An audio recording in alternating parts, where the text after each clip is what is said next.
Salve, io mi manterrò su una linea di discorso che più o meno, diciamo, è simile a quella di Leonardo Zucchini, perché naturalmente facciamo parte della stessa struttura,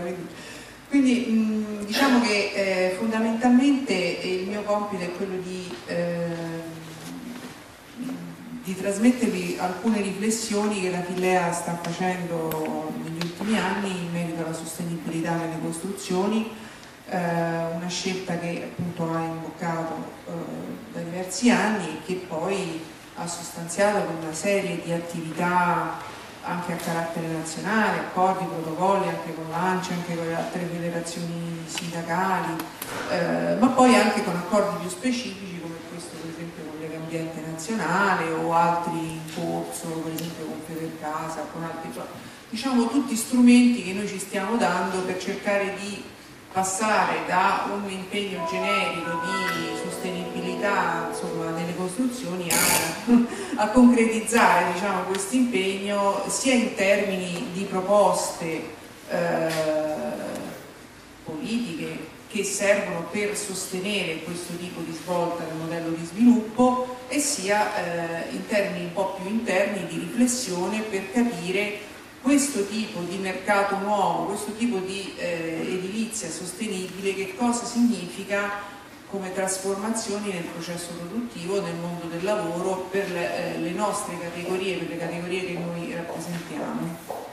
Quindi fondamentalmente la nostra azione mira un po' a definire questi due aspetti. Nello specifico il protocollo con Legambiente appunto mira anch'esso, insomma, a questi due obiettivi, da una parte analizzando un po' la legislazione esistente, cercare di fare il punto, cercare di entrare più nel merito di quali potrebbero essere gli strumenti diciamo di sostegno all'economia delle costruzioni in senso sostenibile, dall'altro quello invece più tecnologico di capire le nuove tecnologie, i nuovi materiali per l'edilizia, che cosa portano come cambiamento nel processo produttivo, nel cantiere, nell'organizzazione dell'impresa e del lavoro. E io più che altro su questo punto mi soffermerei un pochino di più naturalmente,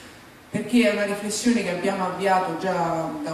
un paio d'anni e che continueremo ad affrontare e approfondire appunto insieme a Legambiente, quindi diciamo entro il 2012 poi produrremo insomma una ricerca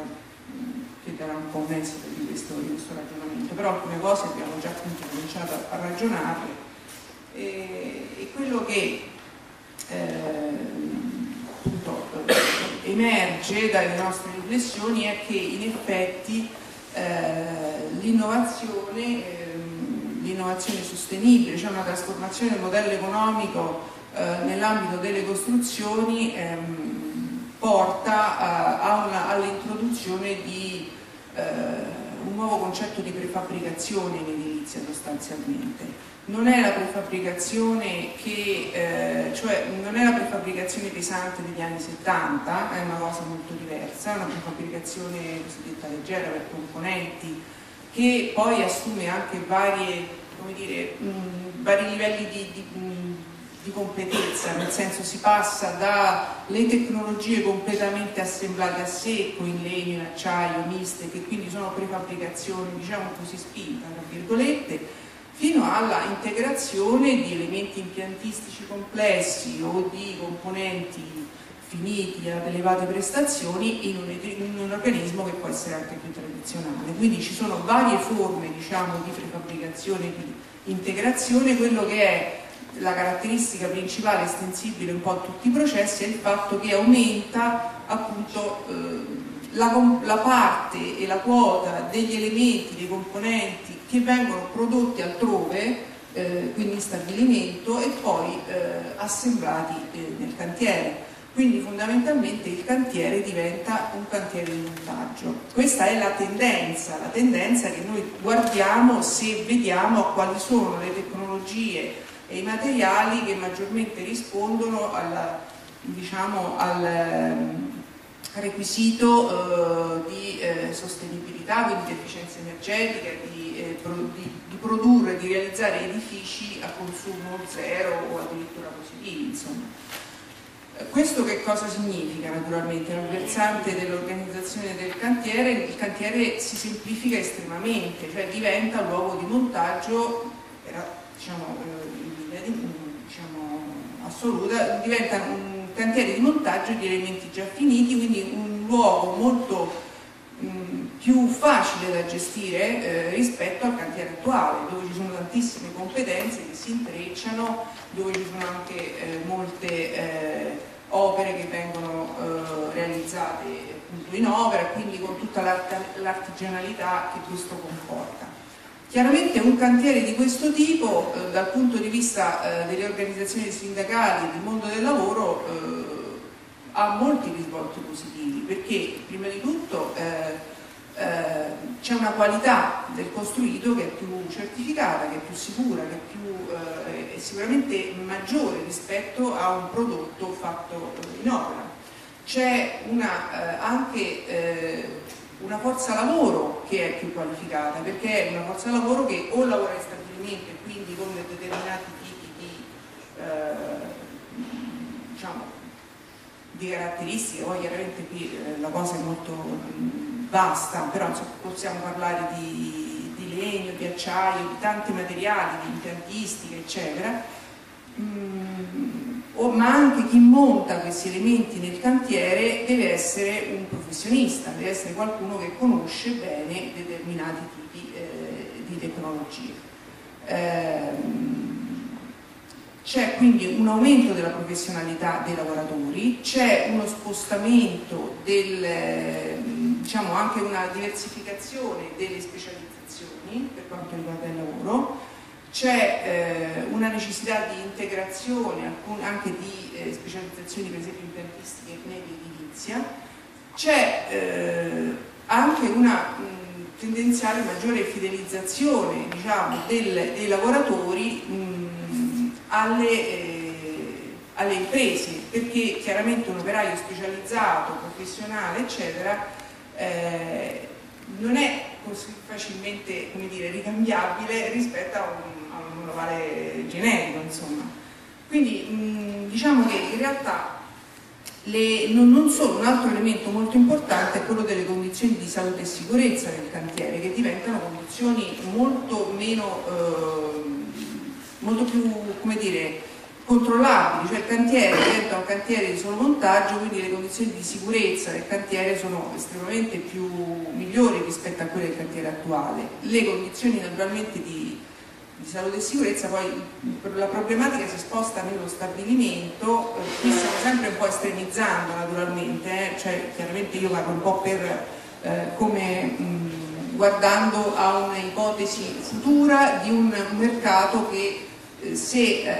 come dire, fosse tutto orientato all'edilizia sostenibile sarebbe in questo modo, diciamo, no?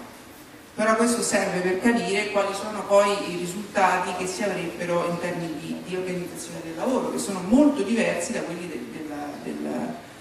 attuali, diciamo, no? E senz'altro più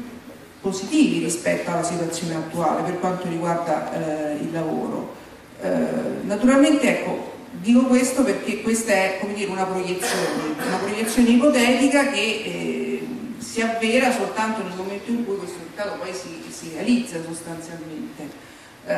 Chiaramente affinché questo si realizzi ci devono essere diverse condizioni, che non sono soltanto condizioni di natura politica, incentivi, eccetera, ma anche condizioni di struttura imprenditoriale, cioè perché questo tipo di edilizia si affermi, a nostro avviso è necessario anche che ci siano un sistema di imprese un po' più strutturato, perché nella frammentazione estrema del sistema imprenditoriale attuale è molto difficile che questo tipo di innovazione si affermi in maniera, come dire, strutturale. Già diciamo storicamente l'innovazione nel settore delle costruzioni è sempre stata molto difficile, cioè il settore delle costruzioni è sempre stato un settore a scarsa innovazione, scarso tasso di innovazione, questo anche molto a causa del fatto che l'impresa è sempre stata molto destrutturata nelle costruzioni, quindi piccolissime imprese che spesso non hanno avuto la capacità di innovare né dal punto di vista finanziario né dal punto di vista organizzativo, diciamo così. Quindi probabilmente il maggiore ostacolo alla affermazione di questo tipo di innovazione, che in questo momento è come dire, possibile, auspicabile e anche obbligatoria per certi aspetti normativi anche europei, a nostro avviso sta anche un po' nella capacità da parte delle imprese di strutturarsi, di consorziarsi, di aggregarsi, di avere anche delle forme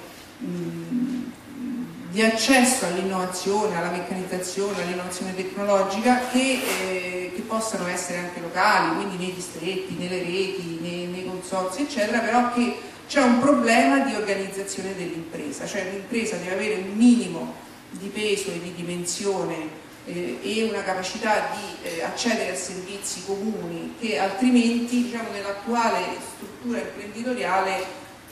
non riesce ad avere, come dire, gli strumenti proprio minimi per poter poi